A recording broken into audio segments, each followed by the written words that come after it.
اینا میخکه. برای چیه؟ اینا گرمه؟ آره مو خوب میده. خوشگله. میخک آره.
دوست من آقا آرام هستن اینجا میخوان دیگه واسه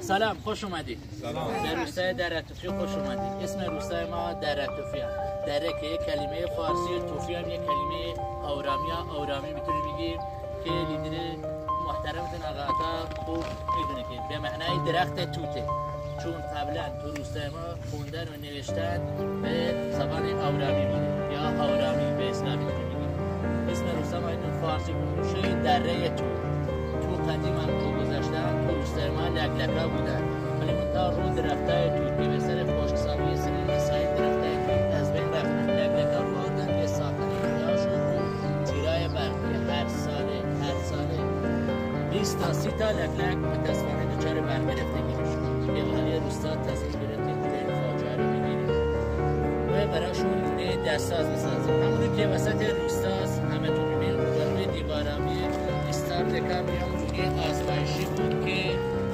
خوشبختانه جواب داد. کنار خیابون آره بزرگای روستا پیرمردا میگفتن این دیده جواب نمیده. سر روی درخت یا درخت دیگر روی درخت بلور دانه میسازن. روی درخت بلور هم دانه میسازن و خوش مثل گازوی میمونه اسید ماننده.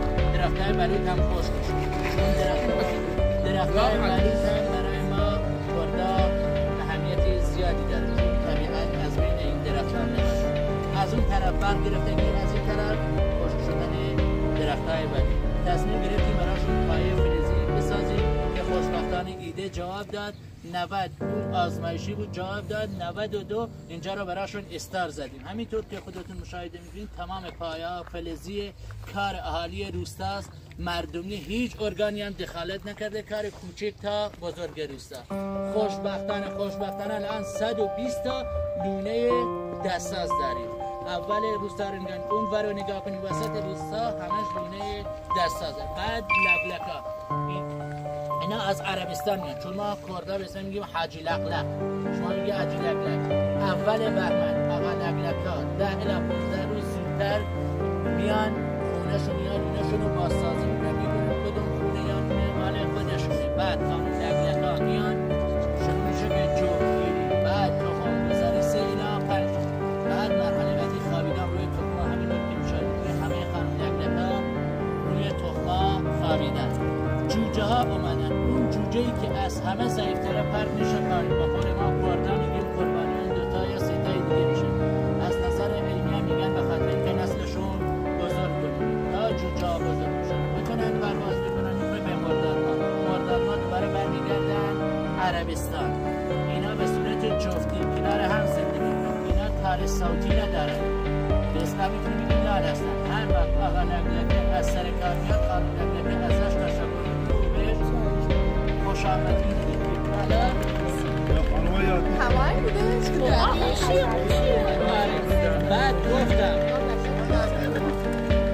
بعد گفتم اینا به صورت دست میزنه براش. آره بعد خوشبختانه هر وقت این حرف میزنه خوش آمدید. بعد اینا گفتم به صورت جفتی زندگی میکنه. خانم لقلقه یا آقا لقلقه بمیرید دیگه ازدواجی در کار نیست. این مرده ما ایرانی بسیار با وفا هست. یکی بود و 5 شونه. خیلی وفادارن. آره تا روز چله زن نمیگیریم. مثل خود وفا. خیلی زحمت. زنا چی؟ زنا اگه آقاشون بمیره میگیره شوهر میکنه؟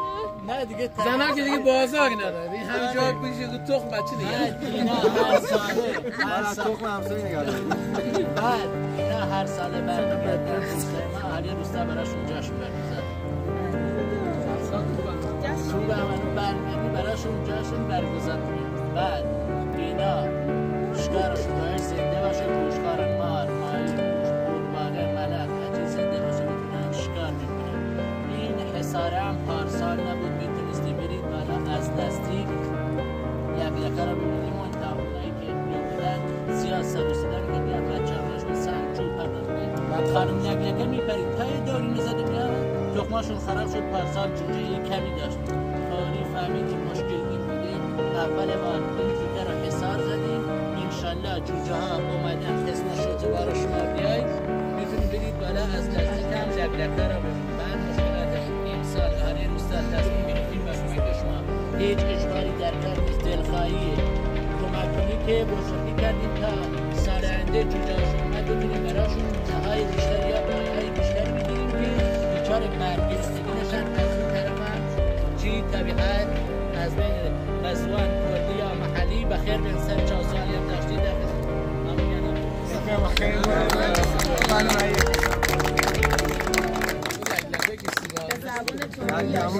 خود میتونه عکساتون رو بگید.